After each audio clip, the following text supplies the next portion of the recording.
Hey guys, welcome back to my channel. This is part 2 of what if Naruto was neglected by Kakashi and he decides to show his true self. Before we begin, don't forget to like, share and subscribe, and also go and support the author, link in description. Naruto, Mai and Jiraiya were currently in Tanzaku and walking through the busy streets. So Kyufu. I heard that my Oba-san was considered to be the best medic in the elemental countries. What else do you know about here? He asks, and Mai was wondering too since she heard about how powerful Tsunade was from her parents and always wanted to meet her in person. Jiraiya thinks about it and speaks up. Well, aside from being known for her awesome skills in medical jutsu and being the granddaughter and grandniece of the first and second Hokage, she's also known to be very strong. She can smash a boulder with a tap of her finger and cause earthquakes with a click of her heel. The last time I saw her go all out, she demolished a mountain with her entire fist. He answered, causing Naruto's and Mei's eyes to widen. Whoa. She can do that. Man, I can wait to meet her. The blonde says. She also goes by another name, Naruto. Jiraiya says. Oh. And what is that? He asks. She's also known as the legendary sucker. He says and laughs out loud at the shocked look on their faces. Legendary sucker. What exactly does that insinuate, Kyufu? Because if it's in a perverted manner, then all, Naruto says as his brow twitched. Jiraiya looks at the look on his face and rolls his eyes. No, not in that way, Gaki. What I meant was that she sucks at gambling. I mean seriously, she has a debt that's the size of the Hokage mountain. He states, and Naruto face faults but gets back up. No way. No one's luck can be that bad. Naruto yells, but Jiraiya grins. Sorry kid, but it's true. Her luck is so terrible that she even lost a bet to an 8-year-old. He states, and Naruto's jaw drop. Please Kami, don't let that trait get passed on to me.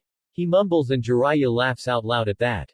Oh, don't worry Gaki. Tsunade's luck at gambling is a once-in-a-lifetime curse. You on the other hand have the luck of the fox. He states, and Naruto rolls his eyes. Just because I'm affiliated with a fox doesn't make me one. He says, and Jiraiya shrugs. Anyways, how are your skills in Mokuten going? He asks his godson. Not as far as I hoped. I can still grow trees, but it takes a lot of chakra to grow an adult-sized one. Right now I can at least use roots, vines, and branches from the trees and other plant life. He answers, and Jiraiya nods. Mai-chan helped me with some of my lava-based jutsu. Say, how did I gain Yoden anyway? He asks Jiraiya, who grins, and Mai wonders also because only members of her clan had lava and boil release. Well, apparently Hashirama's and Tobirama's father Genryusai Senju had a high affinity for both fire and earth, and he combined them to gain Yoden. Not much is known about the man since he died during the beginning of the clan wars back then, but from the Senju clan history books his abilities with Yoden was so great that he can make volcanoes erupt a force of will and can even create small volcanic islands with his fused affinity alone. He answered, causing Mai and Naruto to gawk at him. Holy crap, that sounds awesome. To be able to create an island using chakra alone. Hopefully when I'm good enough with my Yoden I can pull that off. Then I can make it into a private resort for me, Mai-chan, Temari-chan, and any other girl who wishes to help me revive my clans. He says in a thinking pose while Jiraiya, who was inwardly crying because of Naruto getting to have a harem to revive his clan and wondered why he couldn't have that luck. Mai was blushing at the thought of having a private island with her future husband and spoke up. Speaking of reviving clans, Naruto, how many females do you plan on having join your clan? She asks, and he looks at her. Well, there isn't a total, but no more than 10. Why? He asks her. Oh. Well, so that you know if anyone is going to bear your first child or take your innocence, it's gonna be me. She says with a cheeky grin on her face, and Naruto almost trips over his feet and Jiraiya started to giggle pervertedly. She then wraps her arms around his neck and presses her assets against his back. But since we can't have kids yet, that doesn't mean we can't have any fun while waiting for that, right, Naruto-kun? She whispers into his ear, making him blush at what she meant. Why yeah, he says while Jiraiya slowly reaches for his notebook. Ero-sensei, if you value your manhood you will not pull that pad out. Naruto speaks out and Jiraiya slumps his shoulders. Ah, come on Gaki. Do you have any idea how fast my research will go? I'll even name the title after you. I'll call it The Prince and His Water Goddess. He states, and Mei's brow twitches. What do you value more, Jiraiya-sama? Your research or you life as a male? She asks in a sweet yet dangerous tone as she held Naruto closer to her body and the man shivers at the dark aura surrounding her. Why is it that I get in trouble being a pervert and Naruto doesn't? He says, walking away and slowly dragging his feet, but ends up getting hit in the back of his head by the sheath of Rukin. I'm not a pervert, Aro Baka. Naruto yells out while a lump appears on Jiraiya's head. Mei smirks while Jiraiya rubs the lump he had. She giggles and then releases her future husband when four of her Anbu appear and sighs. Well, Naruto-kun, I have to be going now. She says, and Naruto looks at the Anbu and blinks. Do you have to? I really want you to meet my Oba-san. He says, and a sad smile appears on her face. I know I want to also, but I also have a village to run just like Sarutobi-sama does. Don't worry, I'll be safe and you can visit me whenever you like and send me letters via summoning or shadow clone. She says and walks over to kiss him on the lips and he deepens it before releasing it. She then backs away from Naruto and waves at him before all five mist ninmizu shunshin away. That was when a thundercloud appeared on his head and his shoulders slumped while he cried anime tears. I miss her already. He sobs out while Jiraiya falls on the ground laughing his ass off. Oh Kami, this is rich. Minato acted the same way when Kushina went on a 2-week mission to River Country.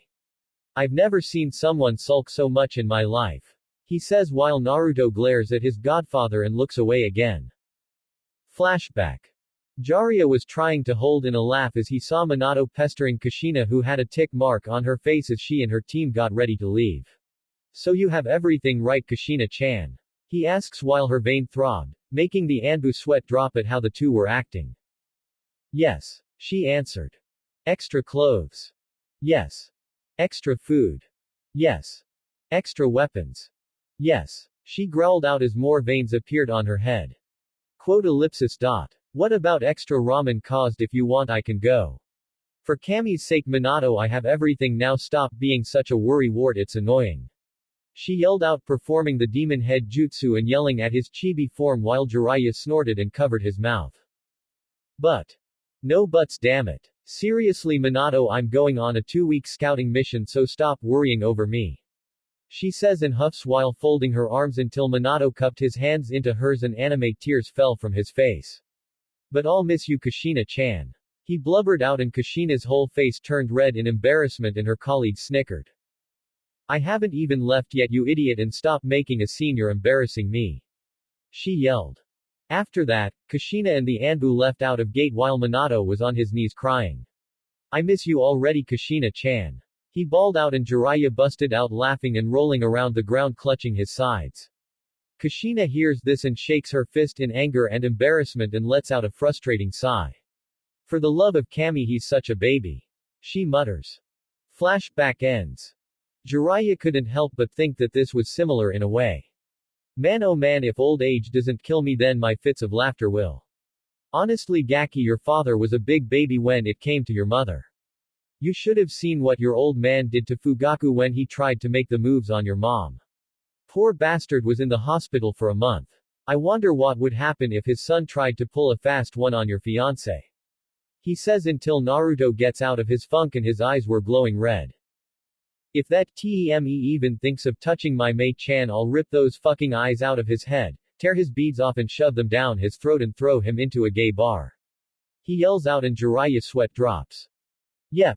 Just like Minato. He says as his sweat drop got bigger when he saw the kanji for death hovering over Naruto's head and could have sworn he saw the faint image of the Shinigami hovering over his godson. Alright Gaki, we wasted enough time, so let's go and find. Run. Run away. That monster destroyed the castle. A civilian cried as he and some others ran past Naruto and Jiraiya. The two blinked on confusion. Monster. What the heck is he? Naruto starts to say until his eyes widen as he catches a whiff of what smelled like snakes. Kyufu. I smell a snake coming from that direction and it's not that Proctor's sent from the Chunin exam. It's stronger and there's 2 of them. He says. So Orochimaru is close by. Let's go check it out Gaki. He says and Naruto nods while they head to the ruined castle. Destroyed castle. Naruto and Jiraiya appeared in the location of the destroyed castle and looked around. Yeah, this was Orochimaru's doing. Jiraiya says as he looks at the rubble. Naruto's eyes narrow. Goo. This place practically reeks of snake. But there's something else, it's not that strong but I also got the scent of medicine, sake, and money. He answered.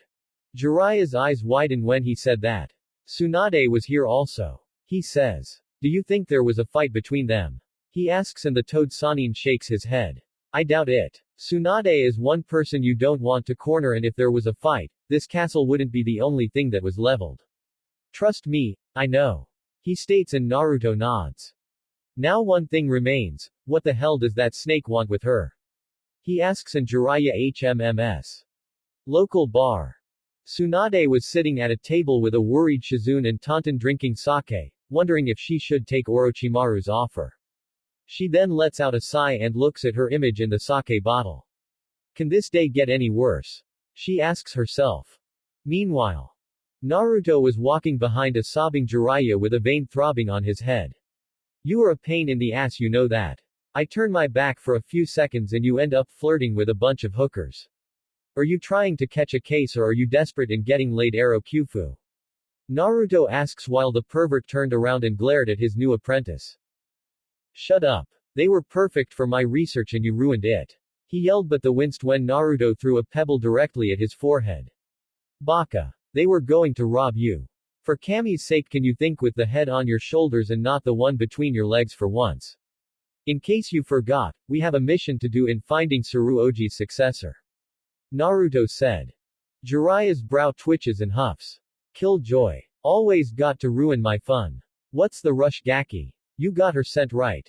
He asks. Yes I do but it's close to being faint. You know if she runs away we'll lose her and I'm not explaining to Tsuruoji why we lost my aunt. He said glaring at Jiraiya who was laughing nervously. Okay no more slacking off. He says and then sees a bar. Hey let's head to that bar and grab a bite. Hopefully someone in there will have some info on Tsunade's location. He said with a grin on his face and Naruto groans. I give up. Fine let grab some food and hurry and no flirting with women. He emphasized and the man's shoulders slumped while they head into the bar. Jiraiya was the first to enter and saw a few people eating, drinking, or chatting. Naruto walked in and winced while his nose twitched. Man, this place reeks of alcohol. Are you positive that bars are a good place for information? He asks. Of course I'm sure Gaki, in case you forgot I am a, he says but then pauses when he sees his old teammate sitting with a black-haired woman and a pig. Tsunade tilts her head and sees Jiraiya. She says as she squints her eyes and sees a white-haired man and a blonde kid. Naruto blinks and waves his hand in front of his dazed godfather. Oi Kyufu, are you okay? He asks. Tsunade, I found you. He yells pointing his fingers at the wide-eyed woman and Naruto jumps back in shock but then turned his head to see a blonde-haired woman. Jiraiya. What the heck are you doing here? She asks demanded. Naruto's eyes widen and looks at her. That's my aunt. She looks like she's in her 30s. Heck, her chest is bigger than Mei and Q-chan's. He ranted in his mind. The two then sat down with Tsunade and her apprentice, who was looking nervous while Naruto and Jiraiya missed it. Well, it's been a long time since we saw each other, Haim. He says while said Senju scoffs. Please Jiraiya. I know you didn't come here for old time's sakes and who's the blonde Gaki? I thought you stopped taking students after Minato died. She stated and the man laughed lightly. You're right, I didn't come here on a social call and as for the Gaki, he should seem familiar to you of all people. He answers. Tsunade raises an eyebrow and looks at the blonde. Can't say I have seen him before, so what do you want? Jiraiya rubs the back of his hat and speaks. Well Tsunade, our sensei has realized that he can no longer keep up the role as Hokage like he used to back then and has named his successor since Minato died 14 years ago. He wants you Tsunade to become the Godime Hokage of Konoha. He explained. Tsunade had a blank expression on her face and then looked down at her cup full of sake. No. I will not become the Hokage of Konoha. She said in a flat tone, shocking everyone. The title of Hokage is shit and is only good for one thing, getting killed, especially for those who want to become Hokage. She replied. Naruto narrowed his eyes at the woman who was supposed to be his aunt and they become slitted. Jiraiya sighs and rubs his head. You've definitely changed Tsunade. What would your grandfather and granduncle say if they heard you saying this? He asks in a solemn tone while Tsunade scoffs. Frankly, I don't care since they're both dead because of that stupid title. Minato died young because he was foolish enough to give his life for the village, and because of him I lost the last bit of family I had in this world. Go tell that old monkey to find another fool to take job, because like I said, only a fool would want to be Hokage. She said. That was when Naruto started to chuckle and Tsunade heard it. You find something funny, Gaki? She asks. Yes, I do. I find it funny that the strongest kunoichi in the elementals is nothing more than weak and pathetic crybaby who blames her sorrow and misery on her own deceased family and the one man who thought of her as a daughter. I don't why I got so excited in meeting you when you're nothing more than shell of your former self. He says while Tsunade glares at Naruto. You've got a lot of nerve talking to me like that, brat. Who the hell do you think you are? She growled out, only for Naruto's expression to change from humorous to pissed and his eyes were cold and slitted. Oh, so now that I pissed you off with the truth you won't get all high and mighty, huh? And who do you think you are calling the Hokages fools just because they gave their lives to protect something they cherished? Naruto says, standing up and slamming his fist on the table, rattling the food that was on it and leaving an imprint of his fist on it. I don't care what your fucking problem is, you old bat, but don't you dare blame Tsuruoji for your losses. You need to stop wallowing in self-pity and grow the fuck up. You don't see him or Jiraiya-sensei blaming Konoha for losing people they care about. He yelled, making the Senju's eyes widen at what he said. Jiraiya was impressed but worried for his godson's well-being. This Gaki has balls of steel to talk to the strongest female in the elementals like that. I don't know if I should be impressed or worried for his well-being. He thought until Tsunade stood up and gave Naruto a look that would scare even Orochimaru. That's it. You and me outside. I'm gonna teach you a lesson in respecting your superiors, brat. She yells and Naruto smirks. Fine. Let's settle this outside, he says while they head outside. Outside the bar. Tsunade was standing a couple of feet away from Naruto while Jiraiya and a worried Shizune and Toten were watching. Don't you think we should stop this, Jiraiya-sama? The brunette asks while Jiraiya smirks. Don't worry, Shizune, he may be young but he didn't become a chunin for nothing. If Tsunade was smart she wouldn't underestimate him. Tsunade holds her index finger up and directs it to Naruto. One finger is all I need to beat you, brat. She says with an arrogant tone. Man, and I thought Neji and Sasuke Tem were arrogant. Is arrogance a disease that spreads in Konoha? He thought while he cracks his neck. You shouldn't underestimate me just because I'm a recently promoted chunin. It could get you killed. He says and pulls a kunai out of his sleeve and flings it at Tsunade. The legendary medic tilts her head to the side while the kunai flies past her head and sees Naruto charge towards her and a smirk appears on her face. Naruto rears his fist back and tries to punch the female Sannin in the face, but she uses her index finger and swats it away, making him lean over and his eyes widen when she brings her finger and thumb at his forehead and flicks him hard. Naruto tumbles away while she smirks. That's it. I expected more from your apprentice Jiraiya, she started to say until Naruto puffed away, making her eyes widen. Kage Bushin. Impossible. No chunin should have that much chakra to pull that. She thought. Her senses kicked in and she leapt away from the ground and saw two pair of hands appear from the ground, and then Naruto popped up from the ground. He then smirks and once again puffs away. Naruto appears behind her with his fist cocked back and swings it at her face. Tsunade manages to grab his fist with her hand and tosses him over her shoulder. He flips in midair and lands on his feet and smirks.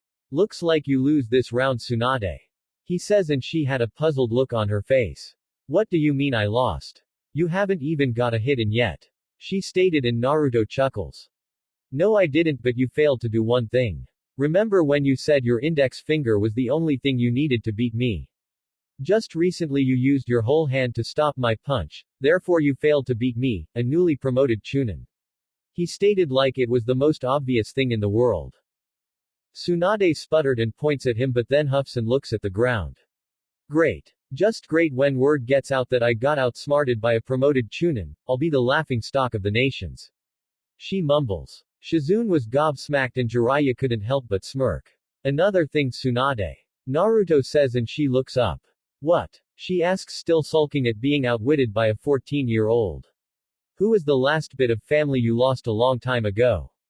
He asks. It was my distant cousin. Her name was Kushina Uzumaki and she was gonna give birth to a boy October 10th, but then the Kyuubi attacked and they both died when the hospital roof collapsed. She said in a solemn tone. And who pray tell told you your nephew died on the day Kyuubi attacked? Naruto asks and she clenched her fists and she looked at the ground. It was those three vultures Koharu, Homura, and Danzo. She growled and Naruto sighed while brushing his hair back.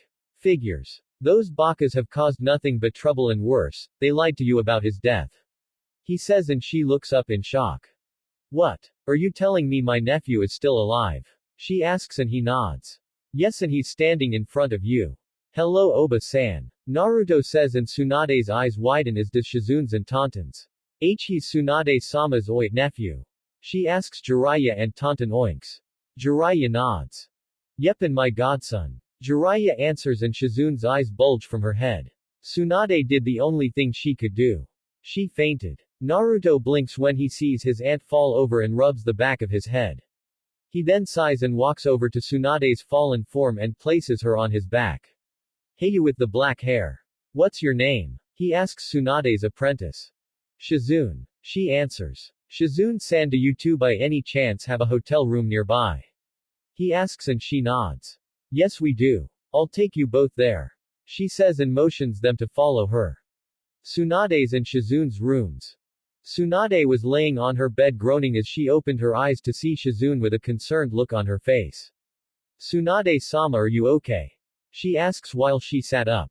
Shizune. Where am I? The female Senju asks. In our hotel room. You fainted when we were in the middle of the village. Shizune explained while Tsunade blinked. I fainted. I must have had too many shots of sake. Wait a minute. Where is Jiraiya and the blonde kid? She asks. Outside the room waiting for you to wake up. Should I have them come in? Shizune asks her mentor who shakes her head. Have the blonde Gaki come in first. And if Jiraiya tires anything, kick him in the nuts. She tells her apprentice who giggles and nods. Afterwards, she opens the door and tells Naruto to come in. Naruto walks in and closes the door behind him and then walks over to the bed and sits by the side of it. How are you feeling, Oba-san? Did you manage to get the sake out of your system yet? He asks with a cheeky grin and her brow twitches. You are definitely Kushina's kid. I haven't met anyone who has a smart mouth like hers. She says and Naruto rubs the back of his head. Yasuru Oji said I inherited that in her temper. He says while she smiles sadly. So this whole time my oi was alive and I didn't know. Did Jiraiya know about this? She asks and he nods. He did, but whenever he tried to search for you to tell you, he'd lose your trail. That or he's been doing research on his perverted book. He says while she sighs. Yeah, that sounds like my perverted teammate. She mumbles. Naruto then finds himself being pulled into a hug and feels teardrops falling on top of his head and feels her body tremble slightly as she hugged him even closer. Naruto returns the hug and rubs her back with one hand while she sobs quietly. Jiraiya and Shizune see this through a small crack in the door and they both smile as does Tantan. After holding her nephew in her arms for a few seconds, she releases him and wipes her tears away. So Oba-san, when do you plan on meeting the white snake? He asks while her eyes widen and looks at him. How did you, she asked and he smirks. Found the demolished castle and you're sent along with his there. It's one of the perks of being a Jinchuriki. He explained and her eyes widen even more. So you're the vessel for the Kyuubi? She asks and Naruto nods. Yeah, but she's not that bad. A little cranky and sadistic, yes, but not evil like a certain Uchiha and Snake. He growled while she looks at him wondering what Uchiha he's talking about. Anyway, when do you plan on meeting that pedophile? Naruto asks. In a week. Why? She asks. That faggot shoved his fingers into my gut and summoned some snakes to attack Konoha. I could have sworn he felt me up when he cut me off of Q during the Chunin exam. He says while shivering at being violated by a pedo. Tsunade's brow twitches and then smirks. Say Naruto, how would you like to make a bet? She asks and the blonde blinks. Sure, what did you have in mind? He asks. Jiraiya taught you some techniques, correct? Did he happen to teach you one of your father's jutsus? She asks and Naruto nods. Yeah, he taught me some of his personal techniques in the Rasengan. Why? He asks and she grin. How far are you in using the Rasengan? She asks and Naruto holds his right hand up and chakra swirls into a ball of spiraling and compressed energy. I finished mastering it in 2 weeks during my training for the finals and now I'm working on my own version of the jutsu by shaping it into a weapon like a shuriken and hopefully work on throwing it. I got the shape down but throwing it is like trying walk on air. Impossible but I'm pretty sure I'll get it done. He says while she had an odd look on her face but then smirks. Alright then. I'll give you until the end of the week to complete this other version of the Rasengan. If you win I'll give you this. She says and holds out a necklace with a green gem on it. Naruto blinks and looks at it. What is that? He asks and she smiles. This Naruto belonged to your great-grandfather the Showdown Hokage. It's kinda like an heirloom in our clan. This alone can buy 3 mountains and a gold mine. She states and his eyes widen. Damn. Abid, what if I lose? He asks and her grin grows. You have to give up all the money in your father's vault to me. So do we have a bet? She asks. Naruto looks at her hand and grins while shaking it. You've got yourself a bet, Oba-san. He says until he see the door open and Shizune fall over as does Jiraiya. Tsunade-sama, are you serious? What are you thinking placing that necklace in a bet? With your nephew no less. Or trying to kill the only family you have left? She yelled while Jiraiya groans and stands up rubbing his back. Naruto blinks and looks at his aunt for an explanation. To make a long story short, I lost Dan and Nawaki when I gave them the necklace and it is believed that the necklace is cursed and kills people. She says while Shizune gapes like a fish. Naruto raised an eyebrow and snorts. Curses are nothing but bullshit. Just like fate and destiny. I really don't believe in that crap so I have nothing to worry about. He answers. But, Shizune stammers while Naruto gets up and walks towards the door. Oi Gaki, where are you going? Jiraiya asks and Naruto looks at him. To train. I have a bet to win and a snake's ass to kick in less than a week so my schedule will be pretty tight. See ya later Oba-san, Shizune-san. Naruto says as he shunshuns out of the hotel. Jiraiya does the same while Shizune lets out a big sigh. Tsunade looks at the necklace and grips it. Grandfather, uncle, Nawaki, Dan, I am betting your hopes and dreams on this boy. Please let him succeed and prove me wrong. He's all I have left in this world. She begs in her mind while praying that Naruto does win the bet they just announce. Tanzaku Gai Forest. Naruto was panting heavily in the middle of the charred and destroyed forest. Sweat was dripping from his face as he looked at the tree that was currently demolished. Damn it. Not good enough. It needs to make a clean cut, not demolish it. He says as he straightens himself up and wipes the sweat off his face. He then sits down and crosses his legs with a peeved expression on his face. Come on Naruto, think. You want to make the blade thin enough to the point where it can cut through its target cleanly while keeping the core balanced. Hey Q-chan, do you have any suggestions? Naruto asks the vixen. You could try adding less chakra into the core but make sure it's balanced enough to rotate and move along with the blade. The blade should have more chakra added into it so that it can be stretched out. That way even if the person dodges the attack, the velocity and speed that the blade is going will suck that person into the vacuum and the rotating blade will tear the target apart. She explained. Naruto thought about it for a while and slapped himself on the forehead. Kami, I'm such an idiot. Why didn't I use that method sooner? He said in a frustrated voice. Simple. It's because you're a blonde. Q said with a grin on her face which caused Naruto to face fault and get back up looking pissed.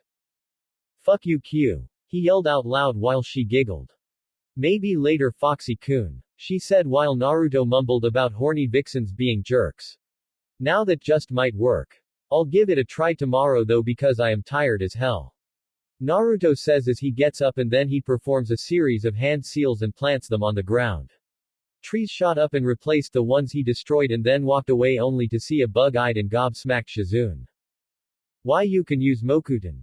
She asks as she pointed at the trees. Naruto smirks at her expression and nods. Yep, I've been able to do that since I was 5 but I had to keep it a secret from certain parties on the council. He said while she stared at the trees. But I thought only the Showdown could pull that off. No one else in the Senju clan was able to perform Mokuten after he died, so how were you able to pull it off? She asked.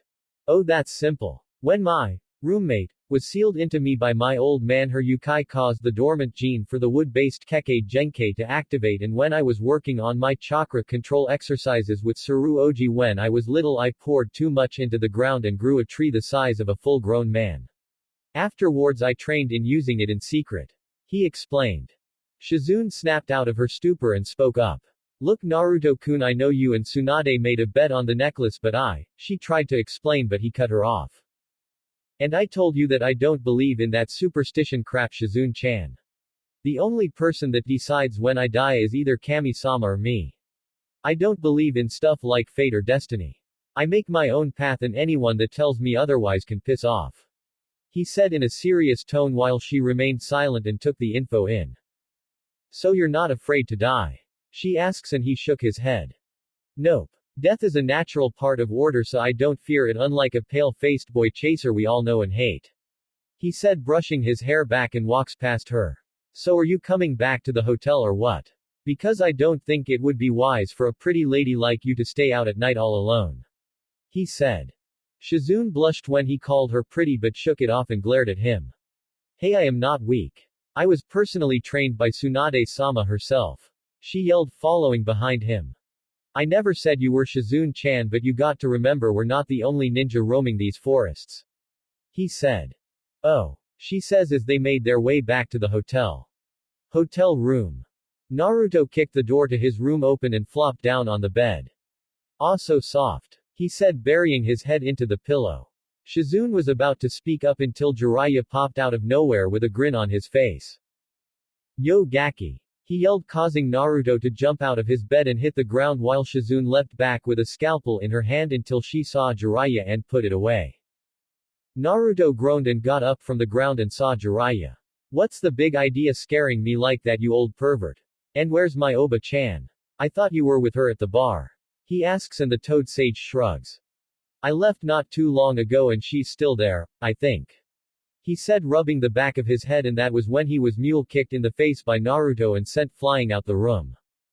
You baka. You left my only living family member in a bar filled with drunken men. Naruto yelled until Jiraiya got into his face with two shoe imprints on his face. Tsunade's a grown woman, you brat, she doesn't need my protection. She's a Sannin, for crying out loud. He yelled in his face. That's not the point, you pervert. As her former teammate and a man, you should be looking out for her and making sure no other guy takes advantage of her, and for all we know Orochimaru or one of his goons could be spying on her. He screamed. Shizune, however, was watching the two arguing over Tsunade's well-being, and said female Sannin appeared, blinking in confusion. Hey Shizune, what's the pervert and the brat arguing about? She asks her apprentice, who sighed. You, unfortunately. She answered, getting a confused look from Tsunade. Shizune explained the situation, and Tsunade rolled her eyes but couldn't help but smile at how her nephew was being protective of her. Come on Shizune, let them argue until they pass out. She said, leading her apprentice out of the room while the godfather and godson kept arguing. I swear that kid is just like his old man. Minato was the same way when it came to me and Kushina-chan. He would always fuss about how that pervert should act his age and look out for his precious people. Tsunade stated and grinned afterwards. The only difference is that the Gaki inherited his mother's temper and take no shit from anyone attitude.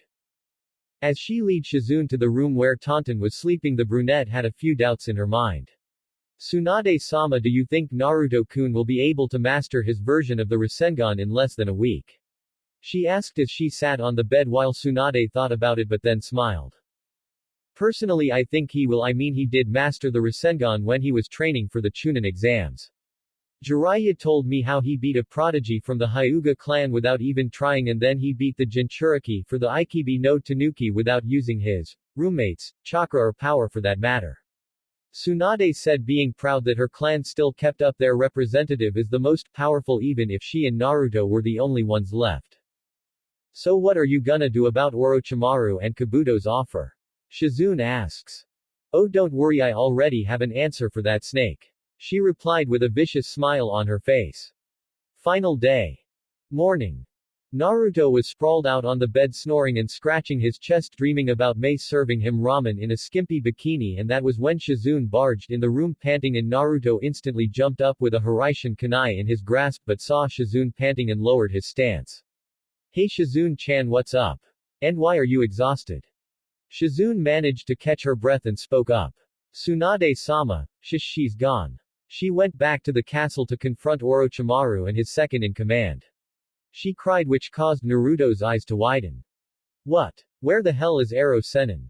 He asked and ran to grab his jacket, blades, and weapons. He went on ahead to catch up with her.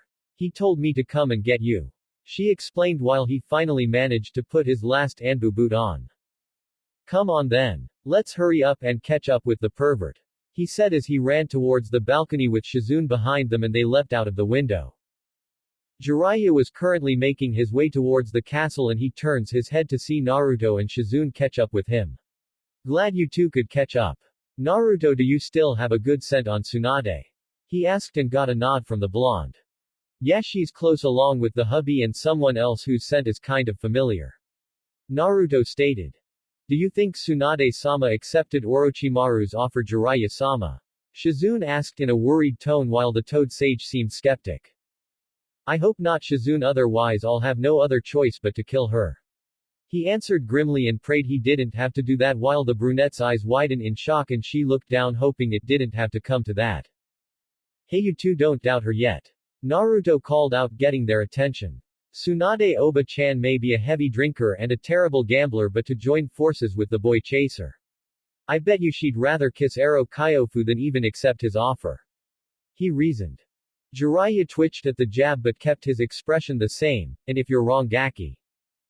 That was when Naruto remained quiet for a while and then spoke up. I'll beat her near an inch of her life, remove whatever sakes still left in her system and drag her ass back to Konoha by her ankles. He said, cracking his knuckles. TCH. You are her nephew, all right. Now let's pick up the pace. I think I saw an explosion near the location of the castle. He ordered and they sped up.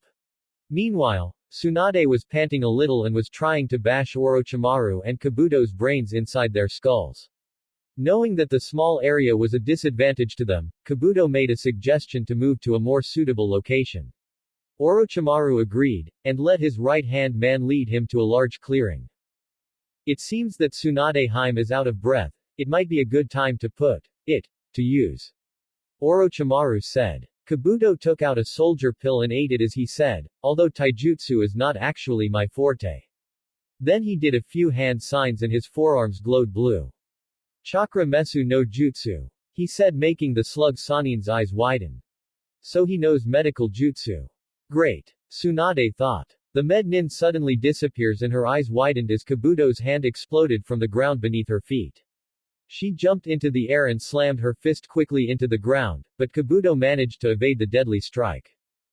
Large chunks of stone surrounded the two medical ninjas and Tsunade looked to see a large stone by her foot and she kicks it at Kabuto.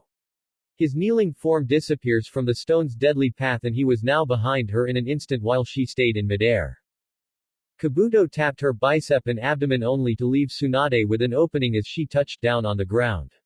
She slammed her shoulder into Kabuto's chest, making him slide back a few inches from her while she winced in pain. Ouch! Tsunade says, inspecting her arm.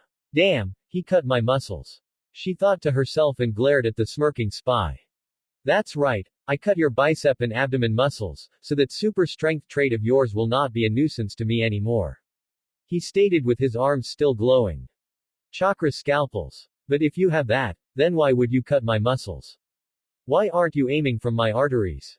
Tsunade asked confused. Kabuto smirks and tilts his glasses up.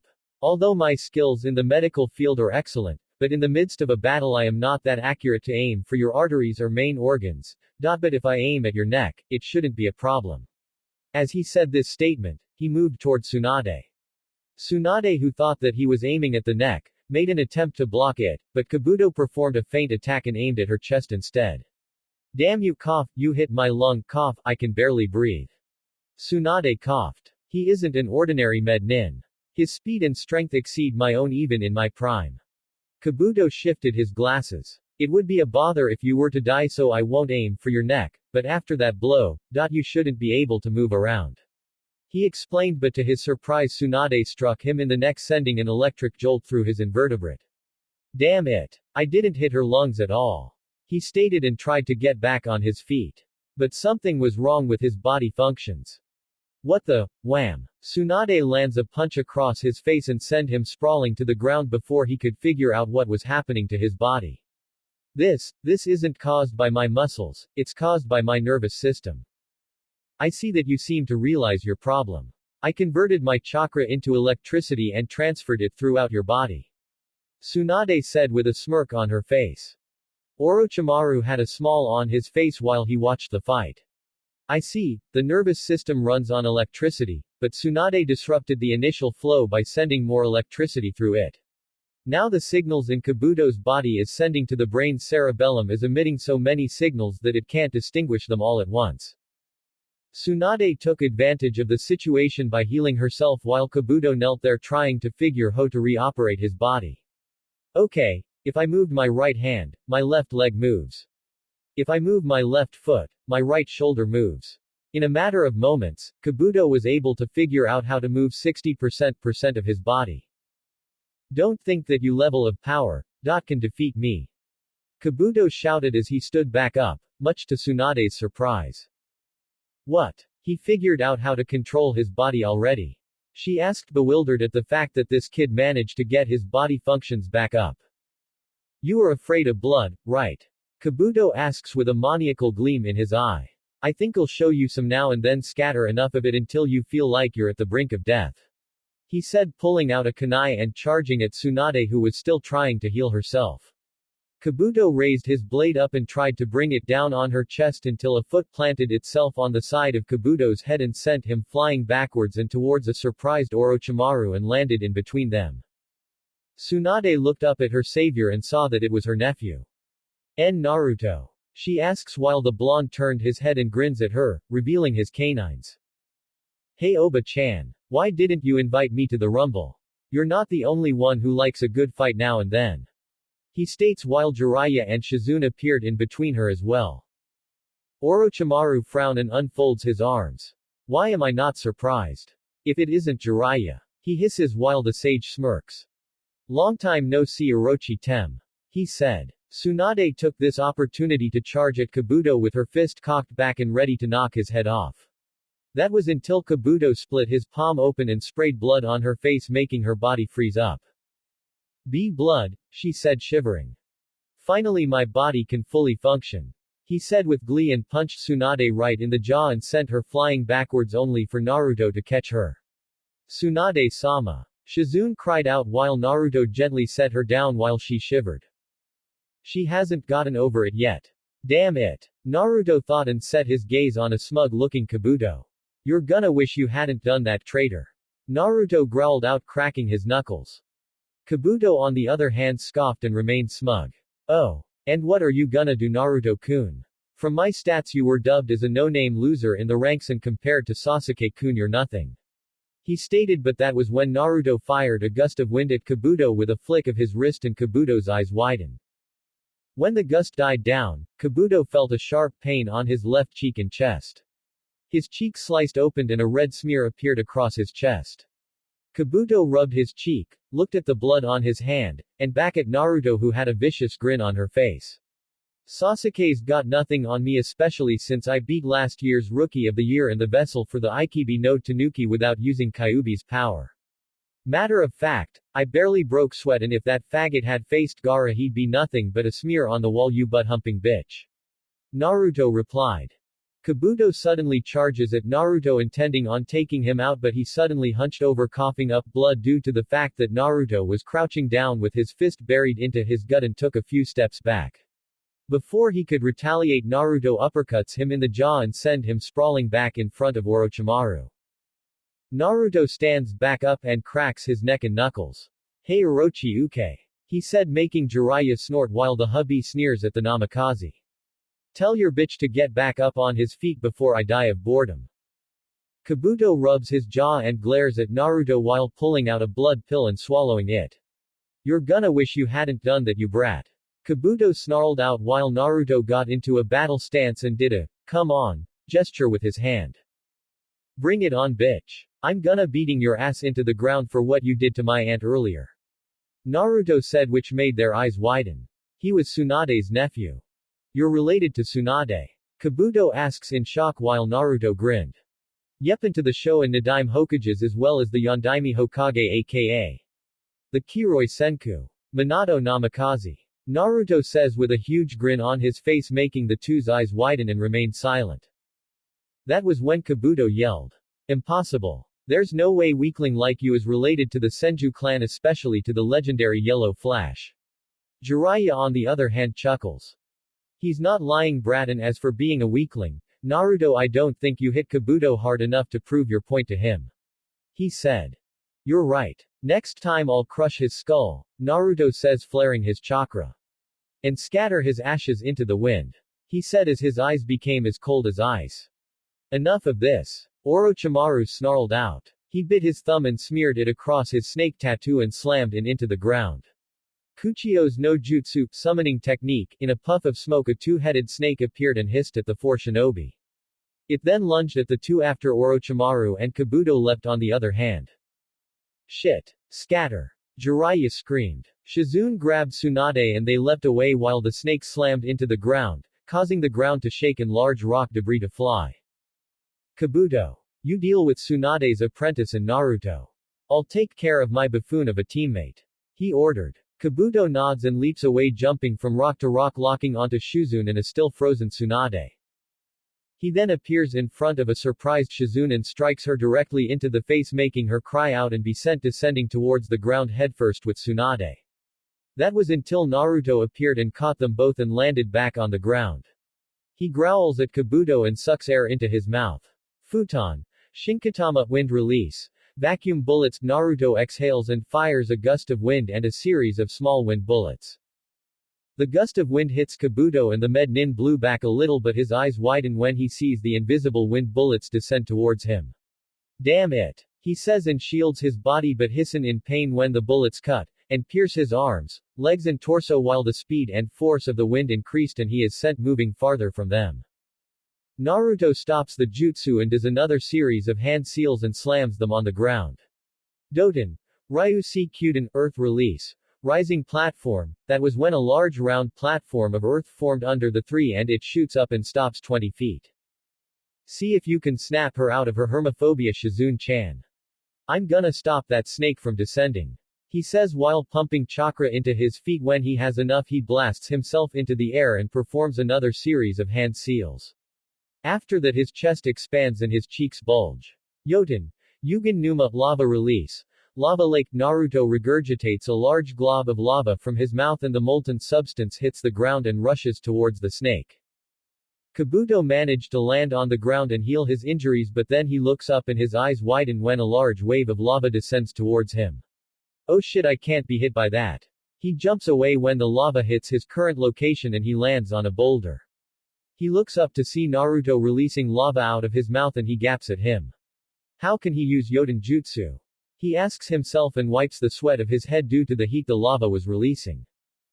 Man, if the heat is this tense, then I better not get touched by the molten substance. He says and looks around trying to find a way to get to Tsunade, but he smirks when he sees a trail of boulder. Meanwhile, on top of the snake. Two blurs were seen clashing simultaneously on top of the snake for a while until they appeared staring each other down. Do you honestly think you can defeat me, Jiraiya? You were the weakest of the three back then and you still are. The traitor taunted while the Toad Sage smirks. You're so full of it. Just like the Uchiha brat who thinks he's unstoppable because of his bloodline. He said, and that was when Orochimaru launched 3 poisonous snakes from his sleeves and they descended towards Jiraiya, who evades them and in a burst of speed vanishes and palm strikes Orochimaru in the chest hard enough to send him flying backwards. You're gonna have to do better than that, Orochi-chan.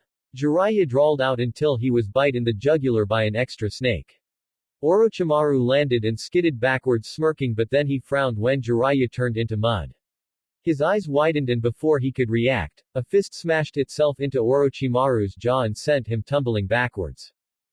Like I said, Jiraiya lands back on the ground with a serious expression on his face. You're gonna have to do better, that Orochimaru. Said snake summoner gets back on his feet, shaking the cobwebs out of his head and spitting out blood and glaring at Jiraiya. Before he could react, the two-headed snake cries out in pain and shakes violently due to the fact that he was slowly being consumed by lava. The two Sannin keep their grip on the squirming reptile.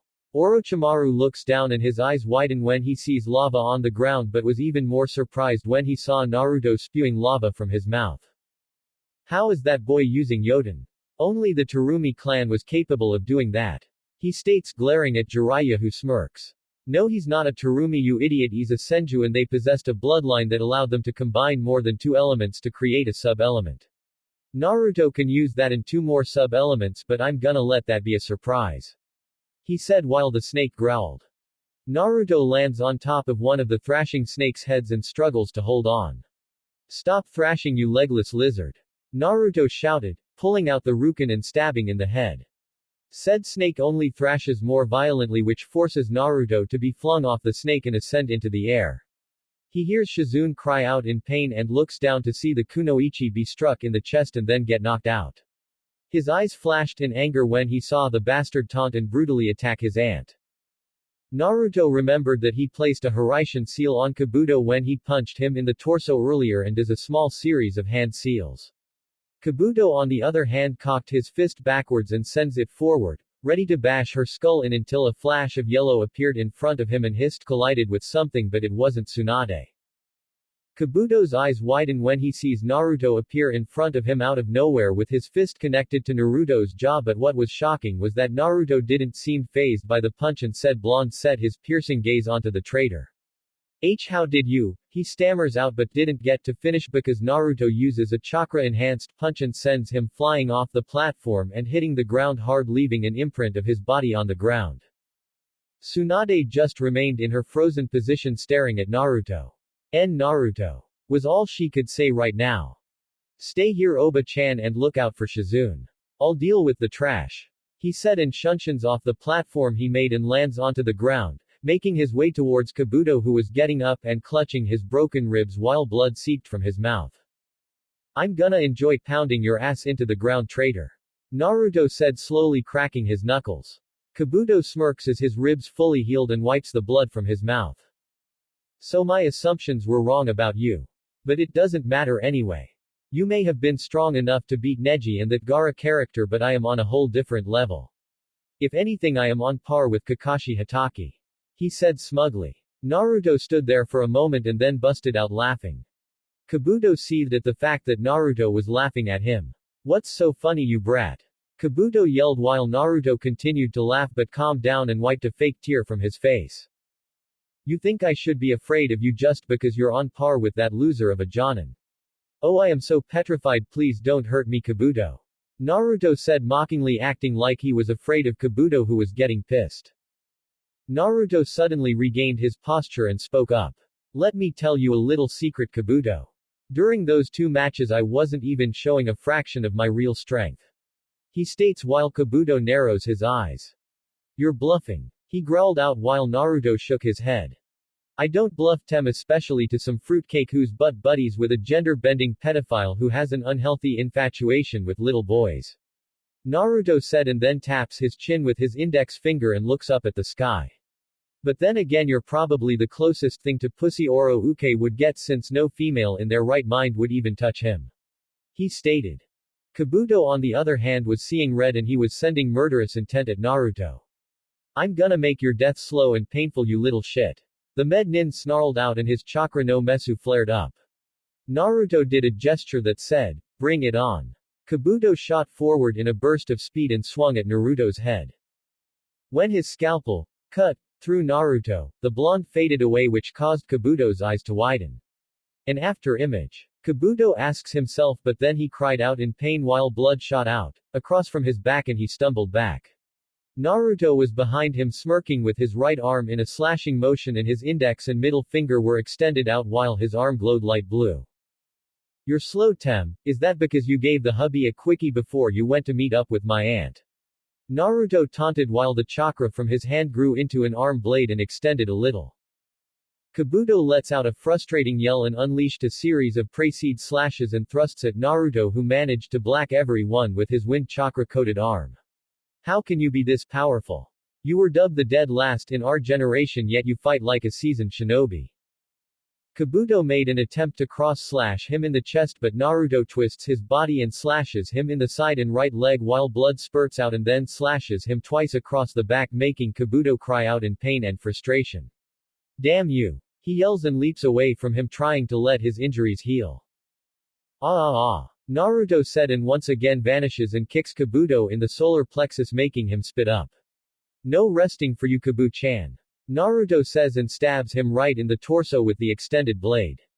Kabuto froze for a second from the pain he was feeling and Naruto pulls it out and roundhouse kicks him in the temple, making Kabuto flop and bounce on the ground like a rag doll. Man, this is boring. For being Orochi Tem's right hand man, you're weak as hell. Naruto said while the chakra disappears from his arm. Kabuto slowly gets up while blood drips from his body and he pants a little. You think you've won? He said and saw the grin appear on Naruto's face. Said blonde gets into a horse stance, and claps his hands together in a prayer position. That was when wooden tendrils shot out of the ground and around Kabuto making the man's eyes in disbelief. Before he could do anything he was ensnared by the tendrils which started to squeeze him slowly. No way. Kabuto mutters but groans when the bindings became even tighter. Tsunade's eyes widened so much that they looked like they were gonna fall out of her sockets. Mokuten. He can use Mokuten. She stammers out. Jiraiya and Orochimaru stop their fight and the hubbies looked like he was gonna have a heart attack. This can't be. That brat can use the Showdime's Mokuten power. How? Not even Tsunade or her brother could recreate it. The snake cried and was inwardly seething at the fact that he couldn't make the boy his vessel thanks to the Kyuubi. Yeah, it's pretty awesome, huh? He first discovered it when he turned 5 and with Sensei's help Naruto was able to learn how to use it properly. Jiraiya states. And that is what separates Naruto from your golden boy of an Uchiha. Naruto gained his skill through blood, sweat, tears and pain while that weakling had everything given to him. He didn't beat Neji and Gaara through luck or with his bloodlines. He used his actual skill just like his ancestors and parents did and that is what separates him from the prodigies. He said and they once again engage in battle. Kabuto on the other hand was struggling to get out of the jutsu while Naruto shook his head. Dude, the more you struggle the more pain you're gonna be in. Seriously, how is it that you're on par with the Cyclops again? Oh well, it doesn't matter. He stretches his right hand out and forms the Rasengan, spiral sphere, in his hand but it didn't stop there. High-pitched sound echoes throughout the area and that was when 4 spinning curved blades formed around the Rasengan and extended until it was the size of a windmill shuriken. Kabuto's mouth dropped when he saw the jutsu while Naruto's grin grew. Kabuto, let me introduce you to my version of my old man's technique, the Rasengan. But this version is even deadlier than the original. And the best part about this one, is that I can throw it. He said, causing Kabuto to curse and squirm in the wooden bindings.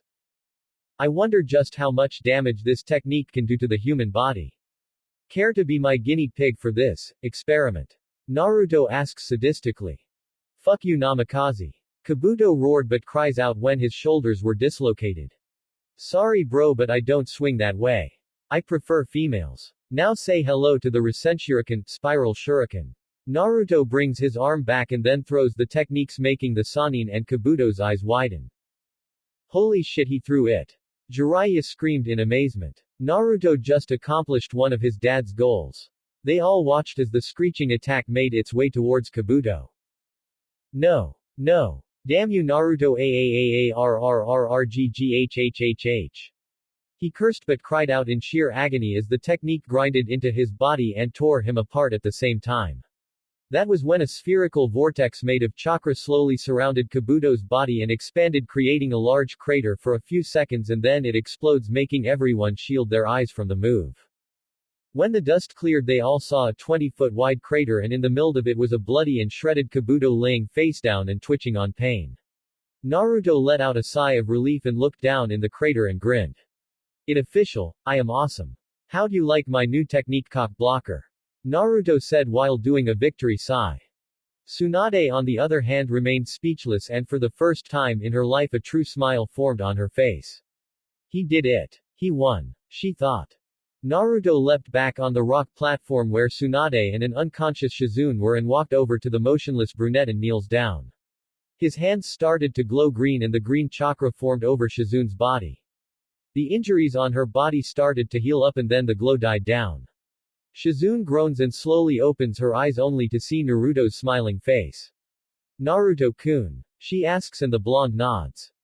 Glad to see you're okay, Shizune-chan. Naruto says while she sits up and shakes her head a little. The last thing I remember is that Kabuto character striking me in the chest and knocking me out. She said.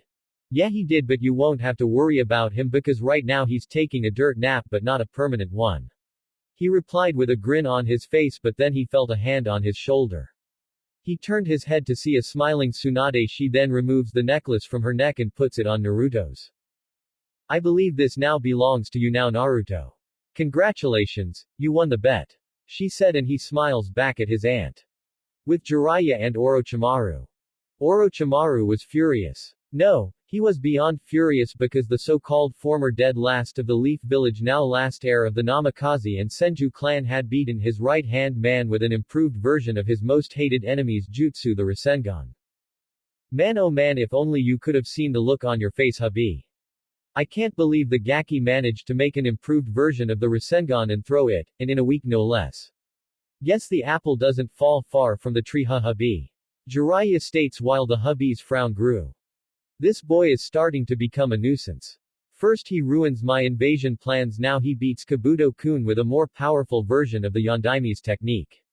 Not to mention he is the last male of the Senju clan with the powers of the Mokuden as well as Yoden Jutsu in his arsenal, and not once did he use Kyuubi's power. If he continues to grow at this rate he'll become a huge problem for me in the future, so he must die. Right now. That was when Orochimaru leapt off the dying snake and descends towards the others.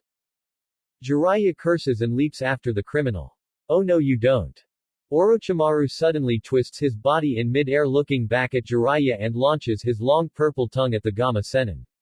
Jiraiya manages to evade the tongue but it wraps around the man's ankle.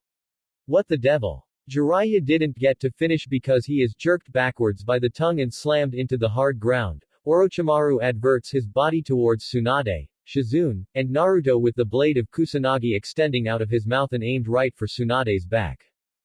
Shizune saw this and gasped. Tsunade-sama, look out. Shizune cried out. Tsunade turned around and her eyes widened as she saw Orochimaru head right for her with a maniacal look on his face and his blade aimed for her heart. Clang. Orochimaru's eyes widen when he sees his prized weapon being blocked with the flat side of Naruto's Ruken. You really are a stupid fool, Oro-uke. Naruto said and started to channel lightning chakra from his hand and into the blade. Raiden. Raiko Nagashi, lightning release. Lightning current. Currents of yellow lightning shot out of the blade and struck Orochimaru all over his body. The hubby cries out in pain as he is electrocuted and burned by the jutsu and starts to stumble backwards. Naruto ended the jutsu and took this opportunity to strike the white snake dead in the face with his fist and send him flying off the rock platform and into the ground. Orochimaru lands back on his feet, skids back a little, and retracts his blade and grits his teeth in pain and slowly gets back up as static jolts around his body. Damn it, I forgot about his lightning affinity when he used it against the vessel for the Aikibi. He growled out. But that means he also possesses a water affinity, meaning he can use all 5 elements. But that's not possible. The only way he can gain all 5 is if he had the Rinnegan. Jiraiya groans and gets back on his feet, rubbing his head only to see Orochimaru struggling to get up. Man, I can't believe he got me with that disgusting move. Now I'm gonna have to use disinfectant to get that slime off my ankle. Kami knows where that thing has been. Jiraiya mumbles. Kabuto. A torn, bloodied, and slowly healing Kabuto was slowly crawling out of the crater with just one arm. Damn it, that jutsu has slowed down my healing factor. I can barely crawl out of this crater without being in so much pain. It was a good thing I put a strong layer of chakra around my body, otherwise the technique would have destroyed me. He said and winced in pain as his torn left arm throbbed and continued to crawl up the crater. Meanwhile, Naruto was about to advance on Orochimaru with his blade drawn only to have Tsunade step in front of him. Oba-chan. Naruto asked and said. Senju looked back at him and smiled. I'll take it from here, Naruto. You've done your fair share in handling the bastard's right-hand man, so now it's my turn to deliver some justice on this bastard.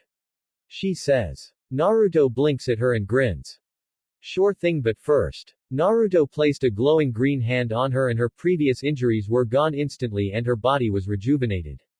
There. Now you don't have to worry about facing the Tem with only half of your strength and show him what real ninja is capable of doing. He says and she grins back. Thanks, and once we're done with him we can celebrate with a big bottle of sake. She said, and that was when Jiraiya appears. Mind if I join in the battle? The sage asks. The more the merrier. It's time to show this traitor what real ninja are capable of. Tsunade answers and Orochimaru was cursing inwardly.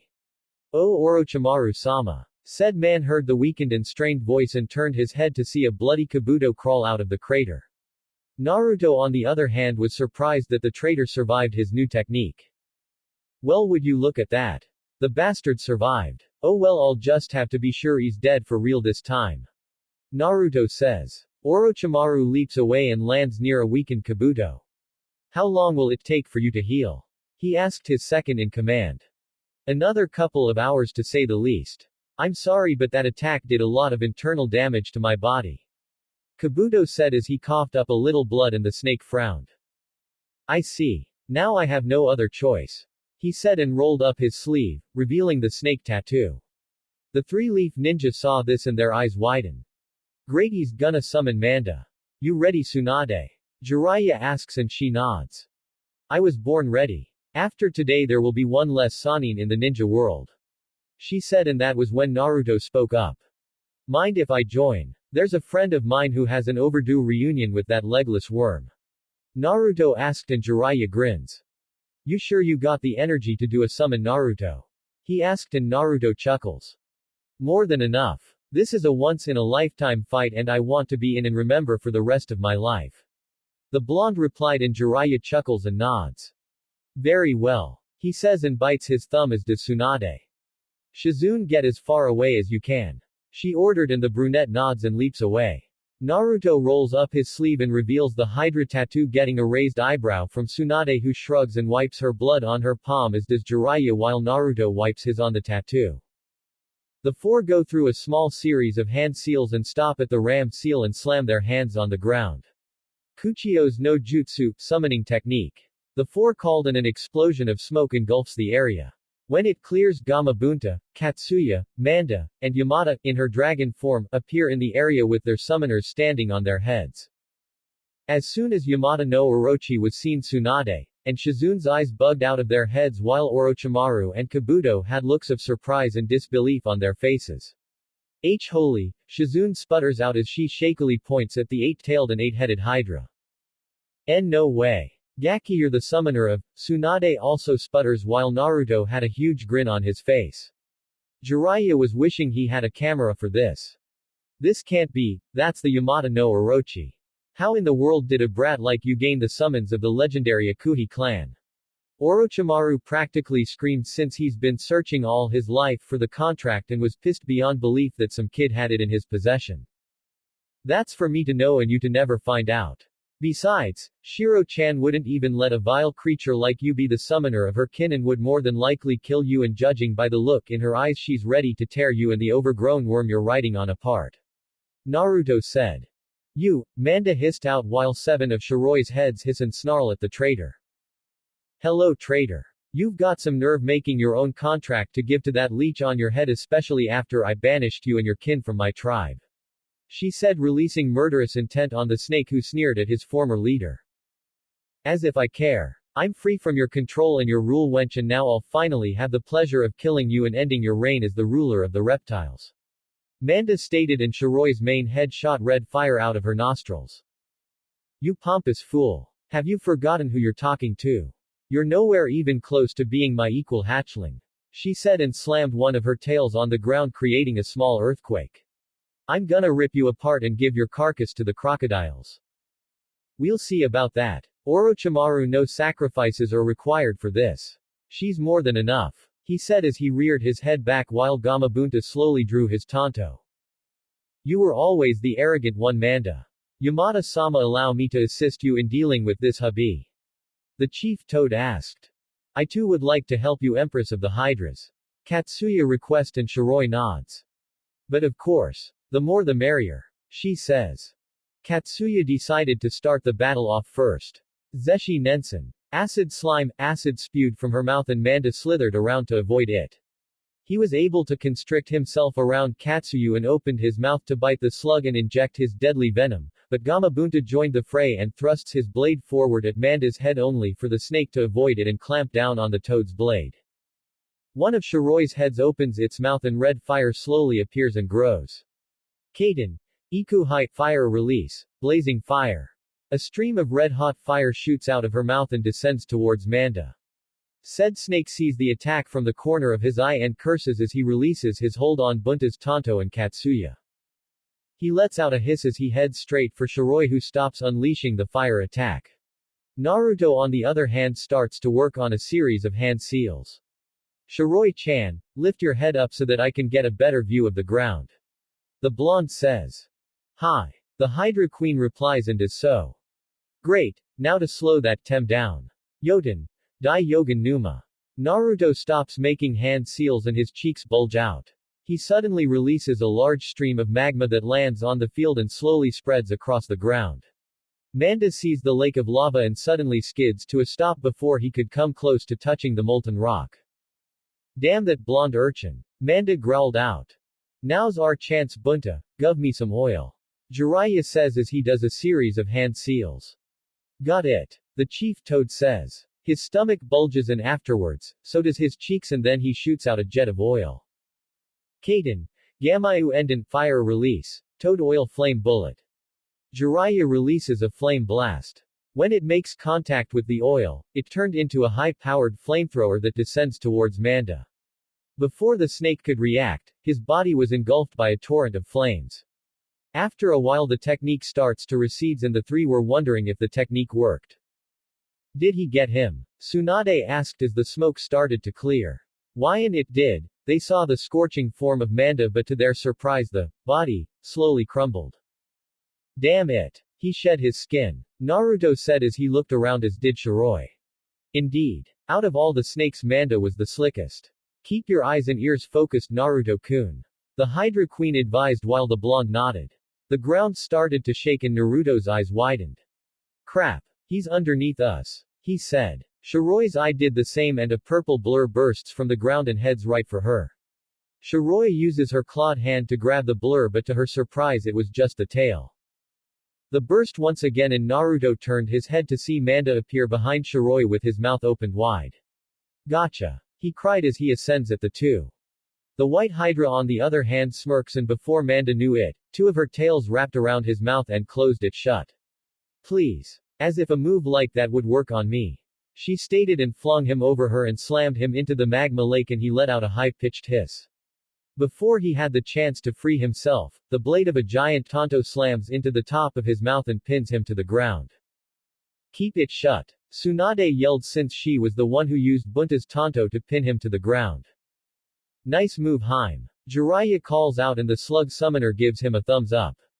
Orochimaru on the other hand growls in frustration because the battle is not turning out the way he wants it to. This is starting to become troubling for me. I have to at least take one of them out. He thought and had his sights on Tsunade. He then launches his tongue at the unaware female Sannin and said appendage wraps tightly around her neck.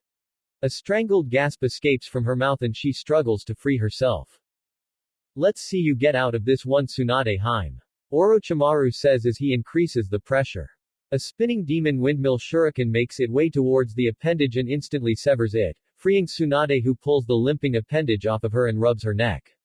Orochimaru's eyes widen in shock when his tongue was cut in half and instantly retracts whatever part of his tongue he had left into his mouth. Naruto appears behind Orochimaru with yokai covering his arms. He extends them outwards, creating ethereal yokai arms that ensnare Orochimaru's arms, and said Sannin's eyes widen in surprise. Hey Orochi-chan. Naruto calls out, getting the man's attention. Here's a known fact about Jinchuriki and their partners. When sealed in their hosts, the vessel gains immunity to their potent chakra as well as the ability to use a certain amount. But it has another effect. One that is bad for those who make contact with the chakra. Naruto says while the yokai slowly squeezes the man's arms and they start to sizzle. You see, when the skin is exposed to a bijuu's raw and potent chakra, it acts like a poison, and depending on how much yokai the host conjures, it eats away at whatever it touches, like your arms for example. Naruto says, and Orochimaru starts to grit his teeth in pain. Right now I'm pouring Kyuubi's chakra into your arms and destroying the cells, muscles, and even the bone. Orochimaru couldn't take the pain and howls in agony as the blonde adds more yokai into the man's arms. Said white snake manages to rip his arms free from the ethereal arms and leap away, glaring dangerously at Naruto. Gah! Damn you boy all! He didn't get to finish because a fist slammed into his jaw courtesy of Tsunade Senju and was sent flying off of Manda and hitting the ground hard. Kabuto on the other hand halfway recovers from the attack from not too long ago and leaps towards his master. Orochimaru slowly gets up and watches as his arms turn black and the skin flakes of my arms. They feel like they're on fire. He says, and they limp down to his sides. That was when Naruto, Tsunade, and Jiraiya appeared in his line of sight, and Kabuto appears next to his master clutching his stomach. Grr. Damn you all. Orochimaru, you suck as a summoner. Thanks to you, I can't eat solid food for a month thanks to this damn blade that has put a hole in my mouth. You better not summon me again unless it's to face that wench. He said, setting his gaze on Shiroi. You couldn't beat me then and you can't beat me now, weakling. Now get out of my sight before I uphold my end and turn you into croc chow. She snarled out and Manda let out an angry hiss and dispelled. Orochimaru-sama, we should retreat while we can. I'm still recovering from that attack Naruto used on me, and without your arms, you can't use any jutsu. Kabuto stated, and the snake Sannin growled and glared at the three with all the hate he could muster. I can see that. Consider yourselves lucky, especially you boy. You will regret crossing me and my ambitions, and I will crush Kono into dust. He swore while Naruto had a feral grin on his face and his eyes were crimson. And I look forward to the day when I bring your head back as a trophy and mount it on your student's wall, Oro Uke. Naruto responded while the snake hissed and sank into the ground. Goodbye for now, Namikaze. Next time I will kill you. Kabuto says and puffs away, as do the summons. After a few minutes Naruto sighs. Well, that was fun. He said, and that was when Shizune appeared next to them. Yeah, fun if you can call it that. Mr. E love destruction and chaos. Jiraiya commented while Naruto snorts. Blame my roommate, she's a bad influence on me. Naruto replied while Q giggled in his mindscape. I love you too, Naruto-kun. She says. Now then, all that's left is to get our things in Taunton and head back to the village. Jiraiya states. Already. Come on now, Kyofu, we don't have to be back at Konoha for another week. In case you haven't noticed, I haven't got a chance to spend a lot time with my aunt. Naruto said. Jiraiya groaned and was about to speak up until Tsunade smirks and wraps an arm around her nephew. Don't be such a wet blanket, you pervert. Let's go have some fun for a change. I could use a new poker partner. She said with a grin while Shizune sighs.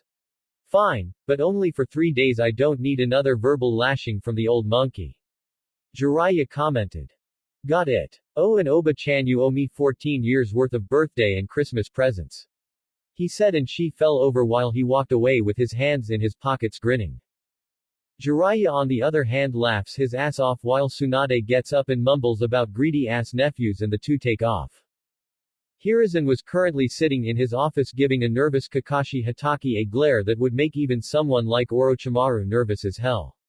Do you want to know the reason why you are here, Kakashi Hatake? Sarutobi asked the man who shook his head. It's simple actually. You see, I got a report from a certain visiting cage about how you blatantly neglected one of your students in the hospital when he asked you for help against a powerful opponent, and you verbally insulted him and ridiculed him for his skills as a shinobi, stating that he shouldn't even be a shinobi. He said in a tone that meant Kakashi was in deep shit. Not only that, but you even had the nerve and gall to say the only reason he is even a shinobi in the first place is because I felt sorry for him. The god of shinobi released a burst of ki on the Junin, who shivered in fear. Where do you, a ninja under my authority, go off saying something like that when you know good and well that Naruto got his headband after stopping that traitor Mizuki from escaping Konoha with the Forbidden Scroll? He asked as the man looked away in shame while Hiruzen sighs. I am very disappointed in you, Kakashi. If there is one thing I don't tolerate is favoritism, negligence, and disrespecting a guest of our village, especially a guest that is a cage. Do you have any idea how much trouble we could have gotten in for your stupidity? He growled out and Kakashi flinched. I'm sorry, sir. Kakashi apologized. Yes, I know you are, especially with how fucked up your team is minus Naruto, since he was the only one in your team to be promoted to the Chunin rank. Pretty impressive for the dead last of the academy, right? Hiruzen replied while Kakashi remained silent. Hokage-sama, if I may ask. How did Naruto get so strong in less than 2 months? And how was he able to use those elemental jutsu, especially with his chakra control being so out of date? Kakashi asked Hiruzen, who sighed inwardly. If you must know, I had Jiraiya train Naruto and help him learn the things you failed to teach him in the past 2 months since you were too busy coddling the Uchiha brat, and that boy's lack of discipline could have cost us to lose some important clients. Hiruzen said harshly, which made the son of the White Fang cringe.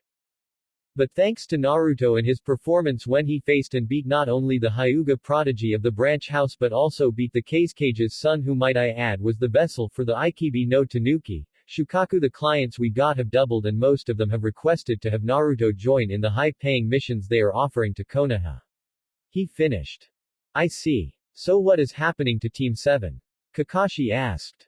Simple. Until I say otherwise or until my successor gets here, Team 7 is on a 6-month probation period and will not be allowed to do missions outside the walls of Konoha and will have to do D-ranked mission.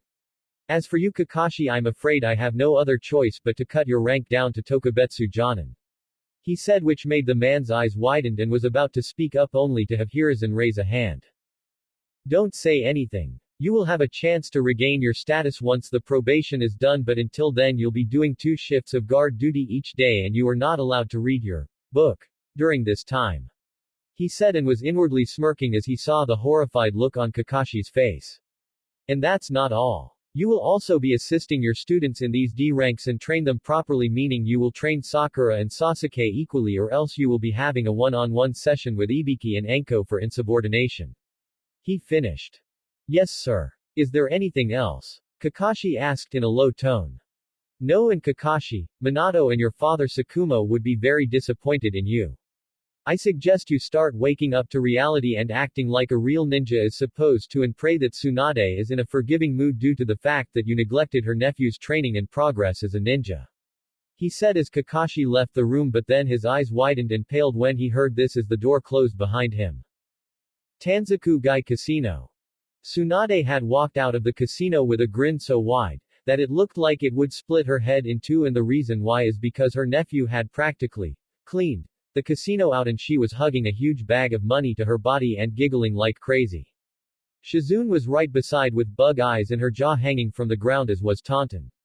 Jiraiya on the other hand was patting aboard Naruto on the back, saying how proud he was of his apprentice for being a gambling god.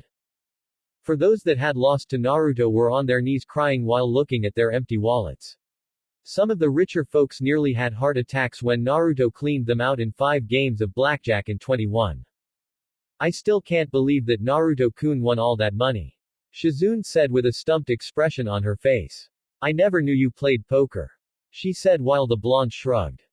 Meh, Tsuruoji taught me how to play that in shogi when I was 8 and I'd always win somehow when I play him in 21, but it was with candy. He mentioned something about me having the luck of the fox on my side, though I could never beat him in shogi. The man may be old but he has an IQ that'll make the hubby cry. Naruto commented until he was glomped by a squealing Tsunade who was hugging him so tight that he turned purple and his bones started to crack. You've made me the happiest woman in the world, my favorite nephew. She said as Naruto struggled to escape from her death hug. Oh Oba-chan. You're crushing my spine. He strained out, but then she dropped him and hugged the money once again. I've never seen Tsunade-sama so happy. Shizune said with a sweat drop on her face while Naruto got up and popped his back in place. Yeah. Remind me to steer clear of her grabbing range from now on. Naruto muttered, rubbing his back painfully while Jiraiya snickered. After staying in Tanzaku until the end of the week, the group left and was now traveling on a dirt road towards Konoha until the blonde stopped. Tsunade and Jiraiya saw this and stopped, as well as did Shizune. Whoever you guys are, come on out or I'll make you come out. Naruto called out, and that was when 4 blurs landed onto the ground in front of them, revealing themselves to be Iwa Nin, and from the looks of it they had their focus on Naruto. So the rumors are true. The Konoha no Kiroi Senku, Konoha's yellow flash, does have an heir, said a female who stepped forward. She had short, black hair and pupil-less pink eyes. She wears what seems to be a long, red kimono with the sleeve on her right arm missing as well as the bottom left side of the kimono, the brown Iwagakure flak jacket, fishnet tights and shorts over them. And you are? Naruto asked while the female narrowed her eyes at Naruto. My name is Kuritsuchi Otsuburo, the granddaughter of the Sandame Tsuchikage Ryotenban no Onoki of both scales, and I'm here to kill you, she said, and instantly flung a kunai at the blonde's heart at speeds that surprised Naruto, who dodged to the left. Kuritsuchi suddenly appeared in front of him swinging a kunai at his throat and another at the area where his kidneys were, but Naruto reacted by grabbing both of her wrists and keeping them t-bay. Mans, she's fast, Naruto said, impressed. The other Iwa Nin were about to interfere until Jiraiya, Tsunade, and Shizune appeared in front of them. Don't even think about it, you brats, Jiraiya said, releasing ki on the now frightened ninja because they knew they were no match for two Sannin, especially one that trained their most hated enemy. Just stand there and watch my nephew beat the stupidity out of the midget's granddaughter's ass, Tsunade said while they paled. Nephew. He's a senju, one male asked. Oh shit, we're so screwed, the other one said. Kuritsuchi was gritting her teeth in frustration as she tried to use her strength to push her kunai forward, but Naruto's strength was beyond hers at the moment. A smirk formed on Naruto's face and his bulged, confusing the kunoichi until he sprayed what looked like brownish-green liquid in her face, making her back away, a yell in frustration, trying to rub the substance off her face. Ah, that was disgusting, you bastard, she screamed. This coming from someone who takes dirt baths. How's about I wash you off? Naruto commented and did a few hand seals. Sweeten. Mizoripa, water release. Violent water wave. He shoots a fast stream of water at Kuritsuchi, who cries out in surprise when she is hit by the blast and hits the ground hard. Water drips down her face while she looks up at Naruto with a growl escapes her lips. What? Now it'll be easier for you to get that excess dirt out of your hair, he said cheekily, which caused a tick mark to form on the back of her head. Shut up, she yelled in anger, does a few hand seals and leaps into the air. Yoten. Sekaigyo no Jutsu, lava release. Quicklime congealing technique. She spits a large quantity of quicklime from her mouth in the form of a substantial projectile that makes its way towards Naruto. Whoa, she can use Yoten too. Well then I can play that game, Naruto says. Yoten. Maguma Bakuden, lava release. Magma bomb. Naruto fires a large orb made of molten rock from his mouth, which heads towards Kuritsuchi's attack and cancel each other out, and lava splatters all over the ground. What the? You can use Yoten too? She asked, astonished that a Leaf Nin, the Yondaime's son no less, can use it. That and more, Naruto replied and aimed his index and middle finger at her while sparks of lightning form around them. Raiden. Byakurai, lightning release. Pale lightning. Naruto fires a beam of bluish-white lightning at the Iwa Kunoichi, whose eyes widen at the speed it was going and barely dodges it as it grazed her shoulder, making her wince in pain. Naruto appeared below her with a tri-pronged kunai drawn, and before she could react, he plunges it into her stomach and her eyes widened in shock. The Iwa Nin watching gasped in fear as they saw their leader's granddaughter get killed. Kuritsuchi-sama. One of them called out while she stood there frozen, but she smirks at Naruto, who raised an eyebrow until he saw her dissolve into mud. Asuchi Bunshin, Earth clone. Then that means, he didn't get to finish because earth spikes rose from the ground and impaled him in several areas of his body and he gasped in pain. Kei Kuso, Naruto said while Kuritsuchi leapt out of a tree with a smirk on her face. You lose, Namikaze, she said in triumph. Any last words before I finish you off? She asked as she pulled out a kunai and raised it. Naruto on the other hand coughed up blood and grins weakly. Boom, was all Naruto said and glowed white. Kuritsuchi's eyes widened and cursed. Oh, she couldn't finish because Naruto exploded into smoke. A few seconds later Kuritsuchi leapt out of the smoke with burns on her skin and clothes and lands back on the ground panting a little. You're pretty quick. Naruto said, crouching down on a tree, twirling a tri-pronged kunai as she turned her attention towards him. Impossible. How did you substitute yourself without me sensing it? She asked while Naruto grinned. What can I say? I inherited my old man's speed, though you are the first foreign nin aside from my fiancé to force me to move that fast, especially since you're both Yoden users, though her style is more adverse than yours. He commented while she scoffed. Well then she must not be that great. She never got to finish because a flash of silver shot past her and embedded into a tree, and it happened to be a tri-pronged kunai knife. A cut formed on her cheek and a little blood dripped down her face. She wiped it up and looked up at Naruto, whose gaze was now as cold as ice, which nerved her a little. Rule number 1, Kuretsuchi-chan. Don't insult my fiancé because can kick your ass 6 ways to Sunday and will send you back to your old man in a matchbox. He said harshly.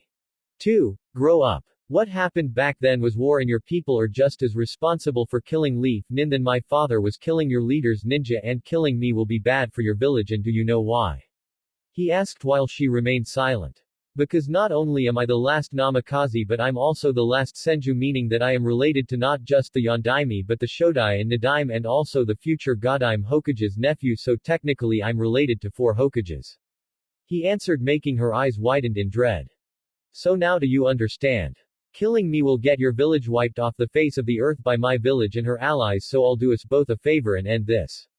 He said as he appears in front of her without warning, and with a Rasengan in his right hand reared back and slams it into her stomach, making her gasp out in pain and be sent flying towards her comrades and hitting the ground hard, losing consciousness. Don't worry, she's alive. I held back enough power only to knock her out, now please leave.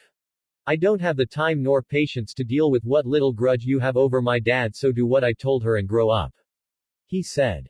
The Iowa team glared at Naruto but then took their leader and leapt away into the forest until the Leaf team couldn't even sense them. Naruto pulled the kunai out and put it away, sighing.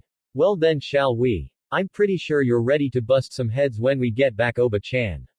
Naruto said, grinning while Tsunade blinks but grins also and rubs her hands together in an evil fashion. Jiraiya and Shizune sweat drop when they see this. Oh boy, the village is gonna suffer some major collateral damage when she returns. Jiraiya mumbles while the brunette nodded. Hey Oba-chan, I'll race you to the village gate. Naruto challenged while Tsunade grinned. You're on Gaki. She said, and the last 2 Senju took off like rockets, leaving a dust trail behind Shizune and Jiraiya, who were stumped. Where in Kami's did they get this energy? Sighs. Come on Shizune. Jiraiya says, and they run off to join up with Tsunade and Naruto. As they made it into the gate and headed towards the tower, they all noticed that the villagers and ninjas were wide-eyed when they saw Tsunade and Naruto. The ninja were giving Naruto nods of respect as they made their way towards the Hokage Tower. Hokage Tower. You ready? Naruto asked his aunt, who cracked her knuckles. Is that a trick question? It's time to rip out the weeds that are sucking the life out my ancestors' legacy. She said as she made her way towards the doors and then kicked them away, revealing a shocked council.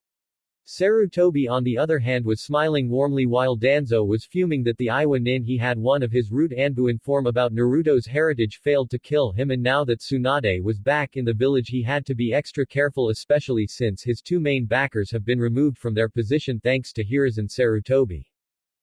Ah Tsunade, it's great to have you back in the village.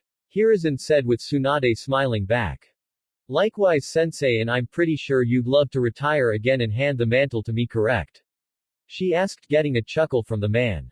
But before we get to that, I need to know where those old buzzards Kaharu and Homura are, since they were the ones who told me that my nephew here was dead, and were the ones as well as a certain group in this council responsible for how he was treated due to the fact that he contained the Kyuubi.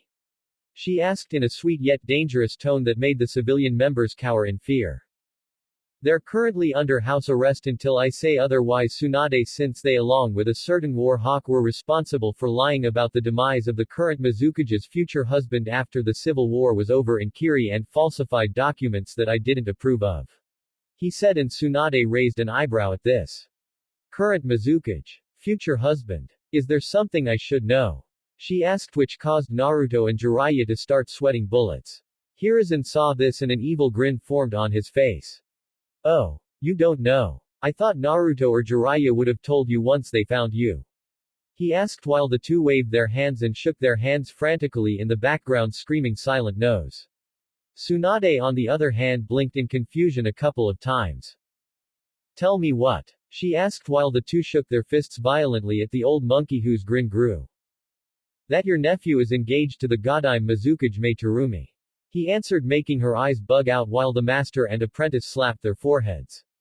As well as the late Yondaime Kazekage's daughter Sabaku no Temari who was given to Naruto by Suna as compensation for their attempted invasion with Orochimaru.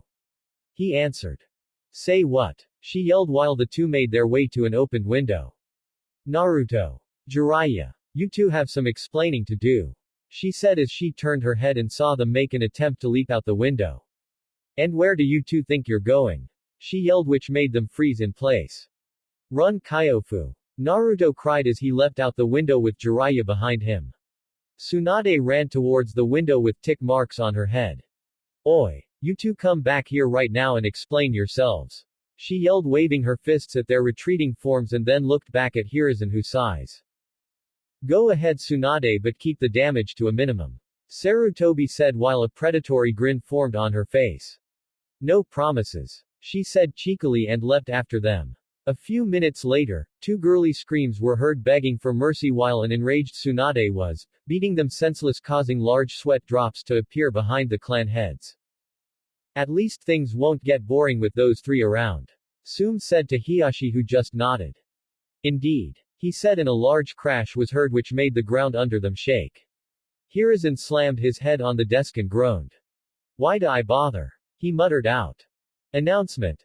Unfortunately everyone the following scene of Tsunade beating her former teammate and nephew was so violent and graphic that I had to skip the scene and move on to another. I apologize for the inconvenience but the raiders would get me in trouble. Hospital. After Tsunade had beaten some sense out of Jiraiya and Naruto and healed them, she, Naruto, and Shizune went to the hospital after she heard about one of the genin getting seriously injured during the Chunin exam prelim matches and went to see if she could do anything to help this person. As they made their way to the second room of the hospital they heard the sound of someone yelling about proving his flames of youth despite being injured and as they turned the corner, they saw a pissed-off Tenten dragging a protesting and struggling Lee who was wrapped in a bandage-like cocoon back to his room. Lee, you're going back to your room and you're staying there. You shouldn't be training in your condition anyway, you got injured during your match in the prelims. Tenten said and she struggled to drag Lee back to his room. But Tenten, I will weaken if I don't at least get a day's worth of training. Please just 30 push-ups and I'll be done for today. He tried to reason. No Yubaka, the doctor said, to stay off your feet until Tsunade-sama gets back in training will only make it worse. She responded and was inwardly cursing at how her teammate could be this strong even in his current condition. Yo, Panda-chan needs some help. A voice behind her asked and a tick mark formed on her head and growled at the nickname. Don't call me that. She yelled as she turned around but then paused when she saw Naruto walking towards her with his hands in his pocket and was grinning. Naruto. Yo. Hey Lee, shouldn't you be in bed bro? Naruto asked while the bowl-cut ninja blinked when he saw Naruto. Naruto-san, you have returned, my youthful friend. Congratulations on your promotion. Lee said with a grin on his face while Tenten bonked him on the head and said Blonde chuckled. Same here, oh yeah, I'd like you two to meet my. He didn't get to finish because a green blur crashed into him and sent him flying into a wall and that blur happened to be a grinning guy. Tsunade-sama, you have retuned. Thank you, oh youthful Kami, you have answered my prayers. He said in a prayer position with anime tears falling from his face while a spotlight shined down on him which caused everyone to sweat drop. Tenten on the other hand was trying to pull Naruto out of the imprint he made in the wall when Guy crashed into him and successfully did so while the blonde had swirls in his eyes. Hey Naruto-kun, are you alright? Tenten asked the groaning blonde. Tenten, why are there three of you standing in front of me? Naruto asked the girl whose sweat dropped until he shook the cobwebs out of his head. Man, what the heck hit me? Not what hit you Naruto, who hit you? Tenten said pointing at Guy but then her eyes bugged out when she saw her idol standing a couple of feet from her. I is that, she tried to say but the words died in her mouth. Yep. That is Tsunade Senju. The next Hokage and my aunt. Naruto said which made Tenten's jaw drop and just stare at Naruto who blinked a few times. What? He asked, and the next thing that happened was that she fainted, but luckily for her she was caught by Naruto. Before she hit the ground, Tsunade shook her head and then looked towards a bound-up Lee.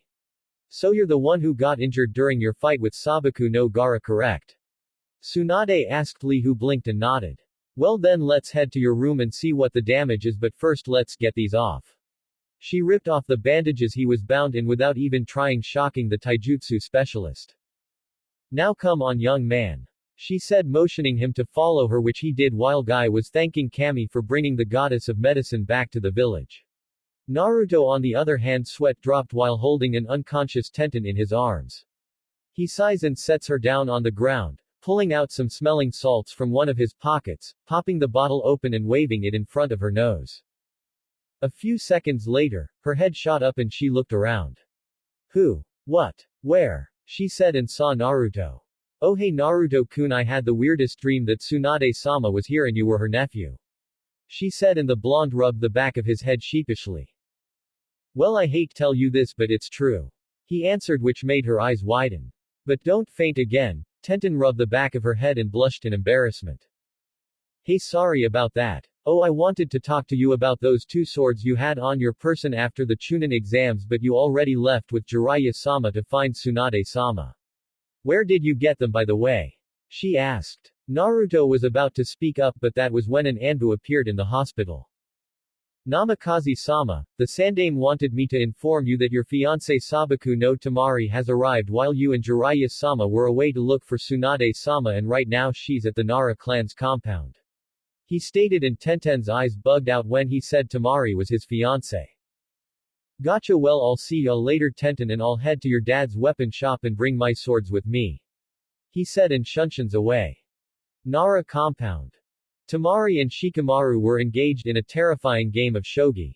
So far Temari won 4 games with Shikamaru winning 5, and so far they were evenly matched. Hey, I should have known you two would have been doing this, said a voice, and the two looked up to see a smirking Naruto and Yoshino Nara, Shikamaru's mother, approaching them. Thanks for the green tea, Yoshino-sama. I've never tasted anything so amazing like the kind you made, he said politely and bowed. Why thank you Naruto-kun, and just call me Yoshino-san, and be sure to treat your fiancé like a queen, she said while he chuckles and does a mock salute. Yay ma'am, Naruto said, which made her giggle and looked at Temari. You've got a good one here Temari-san. Polite, strong, rich, and not lazy, she emphasized, which made Shikamaru's brows twitch while Shikaku, who was cleaning up some deer antlers to send to the pharmacy center, sneezed and muttered, troublesome wife. Temari on the other hand grinned and nodded, and as soon as Yoshino left, Temari placed her game piece on the board and said checkmate, which caused Shikamaru to slump his shoulders. The fan user then walked over to Naruto and wrapped her arms around his neck. Hey Naruto-kun, she said while he smirked and wrapped an arm around her waist. Hello yourself beautiful, he said. Thanks for letting my future wife stay here while I was gone, Shika said, however waved his hand in dismissal. Yeah whatever. Wait, did you say future wife? He asked as he shot his head up in shock, and Naruto nodded.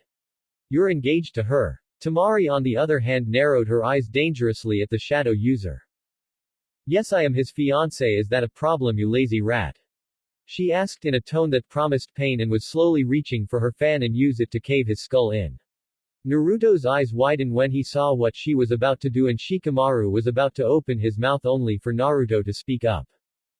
Whoa, would you look at the time, we gotta go and get you settled at my apartment, Temari-chan, Naruto stated while she looked at him with a raised eyebrow. Apartment? I thought you had a clan complex, she asked. Oh, I do, but sadly I need my godfather Jiraiya, who is now in the hospital, has to remove the barriers and security seals since he and my dad made some new ones that keep people out, and sadly I'm only intermediate level when it comes to Fuinjutsu, and I could end up killing myself if I messed with them, he answered. Oh, I see. Well, is the apartment nice? She asked, and he scoffs. Nice. My mom left me the place and it is beyond nice. Trust me, you'll be wowed by it, he said. So where's your stuff? He asked. Oh, I got everything I own in a sealing scroll, she said, releasing him and grabbing a large scroll from the porch, and Naruto whistled. Wow, did you bring the whole house with you? He asked humorously, and she responded by lightly punching him in the shoulder. Shut it you and carry me to your apartment. She ordered with a playful grin on her face. After Naruto straps the scroll with her belongings on his back as well as her fan, he scoops her up in his arms holding her bridal style and making her giggle while she wrapped her arms around his neck. See ya later Shika. He said and shunshuns away with his second fiancée while the Nara mutters troublesome but he was also glad that he now had another rival aside from his dad in shogi. Naruto's apartment. Naruto and Temari appeared in front of his door and he sets her down. Well, here's our humble abode until we move into my parents' complex. He said as he pulled out the key and opened the door. As they entered, Temari whistled at how clean and decorative the place was. Wow, this place is huge. Your mom must have been loaded to afford a place like this. She said as she looked around. Yep, she was and so was dad, though I barely scratched the surface on either of their accounts, so there's no need to worry about money. Oh, and before I forget, there's someone you've got to meet. He said, and a red kit popped out of his jacket and landed on the ground, which surprised Temari. The fox then glowed and transformed into a human shape, and after the glow died it revealed Q in her human form grinning and Temari's eyes bugged out. Temari, say hello to my first mate and tenant, the Kyuubi no Yoko, or Q as I call her. Naruto said, which made her sputter and point to Q, who just giggled. You can relax Temari-san, I'm not gonna hurt you or anything, even though I'm the strongest of the Biju, I'm not like that bloodthirsty weasel Shukaku. She stated while the wind user let out a sigh of relief. So you're Naruto-kun's third future mate, huh? She said and started to walk around a nervous Temari and seemed to be inspecting her body. Not bad. You take real good care of your body and despite your age, you're filled out in the right places. She commented, which made Temari turn red due to the fact that she's being checked out by the opposite gender and a female demon no less. Naruto on the other hand had to plug his nose in from the thoughts he was getting, but what he saw next made his eyes bug out. Q was groping Temari's breasts with both hands and were giving them a good squeeze. Wow, you're already a C cup. She said as she squeezed them more, and Temari's eye was twitching in embarrassment and steam escaped from her ears, but the she squeaked when Q grabbed and squeezed her rear. Damn, do you have any idea how many girls would kill to have a nice and firm ass like this one? She stated. Naruto managed to snap out of his stupor and cough. Ahem, Q, I think you should stop inspecting Temari-chan before her head explodes from the amount of blood rushing in it. He said, and the demoness blinks and looks at Temari's red face. Whoops, sorry about that. Anyhow, welcome to the family, Temari-chan, and don't hesitate to do anything I wouldn't do with Naruto-kun, especially with what he's packing in his boxers. She said, which made Temari cover her nose and Naruto to turn red. Q. Naruto yelled out in embarrassment. Night. After that little scene and after Temari got settled in and they had dinner, Naruto was currently in his room in a gray sleeveless t-shirt and a pair of black shorts, writing down some notes from a fuinjutsu book he got from Jiraiya during his training. Q was currently in her fox form, sleeping on the edge of his bed, curled up into a ball with her ears twitching occasionally. As he continued to do this, there was a knock on his door. Come in, Temari-chan. Naruto said as the door opened. He looked up and saw Temari with her hair down and was wearing a light purple shirt that stopped above her knees. Hello beautiful, come to give me a goodnight kiss? He asked as he put the stuff away. Temari smirks and walks over to the bed and sits down on it. Actually, I was hoping to stay the night with you, Naruto-kun. Please? She asked with a pout on her face while he chuckles. Sure, I was about to hit the hay anyway. He said, getting a grin from her. She crawled onto the bed and then kissed him on the lips and he returned it. After kissing for a few minutes, their lips parted and Naruto laid back. Temari rested her head on his chest and pressed her body against his while he wrapped an arm around her. Good night, Foxy-kun. Temari said while he smirked. Good night, Sabaku-hime. Naruto stated and snapped his fingers, which resulted in the lights turning off. A few seconds later, Temari squeaked. Hey. No groping, pervert. Temari said in the darkness. That wasn't me. Naruto stated and heard Q giggling. Q. Ah. Oi. Stop feeling me up, you perverted vixen, and Naruto, move your leg, it's poking me. She said, only for Naruto to remain silent. Naruto, did you hear me? She asked as she shifted her body around. Temari-chan, that's not my leg. Naruto replied and said female blonde was glad Naruto couldn't see the huge blush on her face. Q on the other hand was giggling like crazy. I told you he was packing. She said and groped them both, making them yelp. Q. Naruto and Temari yelled at the same time as she grabbed them both in the darkness.